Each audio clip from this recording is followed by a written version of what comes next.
राखी, हमने देखा कि बार बार आपकी वकील अंदर सभी सबूत बताने की कोशिश कर रही थी जज को, लेकिन फिर भी वो कहीं ना कहीं उनको कन्विंस करने वाली बात लग रही थी।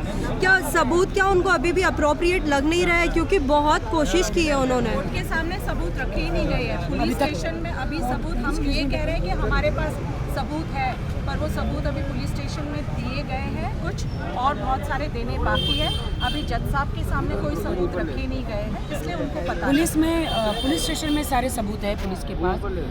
जज साहब तक अभी तक वो सबूत पहुँचे नहीं है, अभी तक पहुँचे नहीं है। तो जज साहब सारे सबूत देखेंगे तब वो डिसीजन लेंगे ना। मुझे नहीं पता, मैंने तो सारे सबूत दिए। लॉ मैं जानती नहीं हूँ, कोर्ट कचहरी में जानती नहीं हूँ। मेरी एडवोकेट हैं और सारे सबूत उन्होंने पेश किया है। उन्होंने अभी दलील दी है जज साहब को। उनके आदिल के वकील उनको से बेल दो कह रहे थे, बट मेरी एडवोकेट ने फाइट किया है कि सर एक बार सबूत देख लो, आप मेडिकल देख लो, सर्टिफिकेट देख लो। वो लड़ी हैं। पीसी होना बहुत ज़्यादा ज़रूरी था, बिकॉज अभी तक के इन्वेस्टिगेशन नहीं हुई है। अगर पीसी नहीं हुई है तो अब कितना उम्मीद रख रही हैं? प्रोसीजर्स है, प्रोसीडिंग्स है। अब पुलिस ने अपना काम कर दिया है, एप्लीकेशन कर दी है, वापस से रिमांड मांगी है। अब वो जज साहब पे डिपेंड करता है वो क्या फैसला करते हैं, और उसके बाद फिर पुलिस डिसाइड करेगी। अगर उनको पीसी नहीं मिलती है तो आगे वो क्या कार्रवाई करेंगे, वो पुलिस के हाथों में। हम हमारी तरफ से सारी चीज़ें रख रहे हैं। आदिल खुद चाह रहे थे कि जिस दिन वो मेरे घर में अरेस्ट हुए, तो आदिल ने खुद चाहा था कि मुझे मिलना है। तो मैंने रात को पूछा क्यों मिलना है, मतलब कि मुझे सुबह आके मैं मिलूँगा। तो मैंने कहा ठीक है। तो वो आए घर पे, और जो कुछ भी हुआ फिर पुलिस को पता है। और एक चीज़ आपने कही थी कि आदिल का फ़ोन उनके पास ही था, आपका कहना ये था, क्या वाकई आदिल का फ़ोन उनके पास ही था जब वो पुलिस स्टेशन में थे? हम लोग को कहीं से जानकारी मिली थी कि वो कस्टडी में, पुलिस कस्टडी में जब था उसके पास फ़ोन था। हाँ, दोनों फ़ोन, ये हमें दोनों फ़ोन उसी के पास थे, आईफोन। हाँ, दोनों आईफोन उसी के पास थे। अब वो पुलिस जो भी है इन्वेस्टिगेटिंग ऑफिसर, वो बताएंगे कोर्ट में फ़ोन थे या नहीं थे। हमें जानकारी मिली थी कि वो फ़ोन यूज़ करता था और उसको तनु को कॉल्स लगाता था। ये जानकारी है, हम इसको कंफर्म नहीं कह सकते, बट हमें ये इन्फॉर्मेशन मिली थी कि दोनों फ़ोन उसके पास थे ड्यूरिंग कस्टडी। फिर वो जब आर्थर रोड गए तब उसके पास से फ़ोन हटाए गए। जब उनके वकील को उनका पक्ष देने का मौका दिया गया, रात तक तो खुद ही अपने मोबाइल से फ़ोन कर रहे थे, मैं नहीं ले रही थी। सेम डे पे।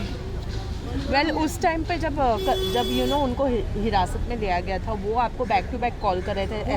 बहुत कोशिश कर रहे थे कि मुझे माफ़ कर दो, मैं तुम्हें कभी नहीं मारूंगा, मैं तुम्हारे पैसे भी लौटा दूंगा, मैं ये सब करूंगा, किसी औरत के साथ मैं कोई नाजायज़ संबंध नहीं रखूंगा। मैंने कहा मैं कैसे बिलीव करूं? मैं आखिरी बार मैं अल्लाह की कसम खाऊँ। मैंने नहीं, अब अल्लाह की कसम मत खाओ। तुम बहुत बार कुरान की कसम खा चुके हो और वादे तोड़ चुके हो, अब मत खाओ। मैं नहीं बिलीव करती तुम पे, मैं तुम पे विश्वास नहीं करती। उनके माँ बाप को आना चाहिए, उनके माँ बाप ने भी उनको कितनी बार बोला है। हालांकि उनके माँ बाप को भी सब कुछ पता है, और अभी वो उनके माँ बाप भी बहुत गलत स्टेटमेंट दे रहे हैं मेरे ख़िलाफ़, बहुत ज़्यादा गलत स्टेटमेंट दे रहे हैं। उनकी माँ मेरे पास आया है कि मैंने 1 रुपया भी यहाँ पे लेकर आदिल नहीं आए थे, वो गिरे वो 1 करोड़ रुपया लेकर आया था। कहाँ से 1 करोड़ लाया था? तो मुझसे 1.5 करोड़ क्यों लिया? मेरे पास तो बैंक का स्टेटमेंट है।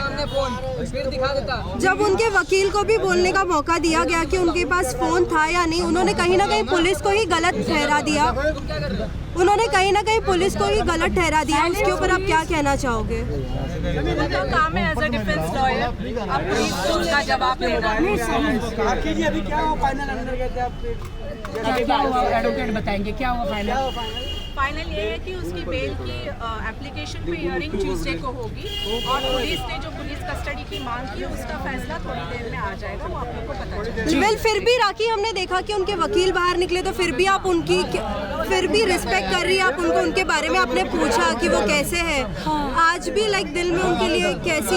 देखिए, मैं शादीशुदा आज भी हूँ जी, और मेरे दिल में प्यार भी है, लेकिन जो क्रूरता और जो उन्होंने मुझे सताया है वो मैं भूल नहीं सकती। तो मैंने पूछा how is he. Thank you so much.